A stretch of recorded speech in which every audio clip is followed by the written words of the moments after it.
વણેલા ગાંઠિયા ઘરે બનાવવા સાવ સરળ સિમ્પલ છે ફ્રેન્ડ્સ. તો તમે પણ એકવાર આ રીતે વણેલા ગાંઠિયા ટ્રાય કરજો. પોચા રૂ જેવા બનીને રેડી થવાના છે. તો તેના માટે 250 ગ્રામ લોટ લીધો છે. હવે લેવાનું છે એક મિક્સર જાર. તેની અંદર સ્વાદ અનુસાર નમક, અડધી ચમચી આપણે ગાંઠિયાનો સોડા લીધો છે, જે માર્કેટમાં તમને આસાનીથી મળી જશે કરિયાણાવાળાની દુકાન ઉપર.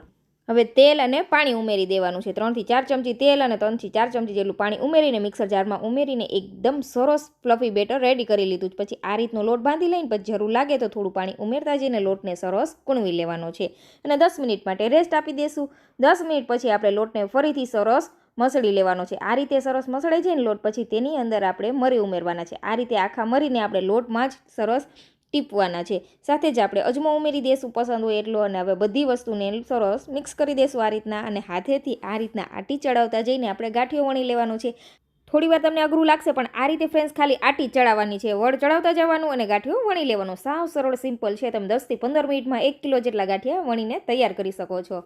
અને તેલનું ટેમ્પરેચર આપણે મીડિયમ રાખવાનું છે. મીડિયમ ફ્લેમ ઉપર આપણે ગાંઠિયાને થવા દેશું. આ રીતે ગાંઠિયો એની મેળે ઉપર આવી જાય ને તેલમાંથી, પછી જ આપણે તેને પલટાવવાના છે. આ રીતે ઉલટ પુલટ કરીને આપણે 2 થી 3 મિનિટ માટે થવા દેશું. તો ગરમા ગરમ ગાંઠિયા રેડી છે. તો ગાંઠિયા ઉપર આપણે હિંગ છાંટી દેશું. તમને બીજો કોઈ મસાલો પસંદ હોય, મરી પાવડર, સંચર પાવડર, તો તે ઉમેરી શકાય. ગાંઠિયાને જલેબી, ગાજરનો સંભારો, ગાંઠિયાની ચટણી અને મરચાં સાથે સર્વ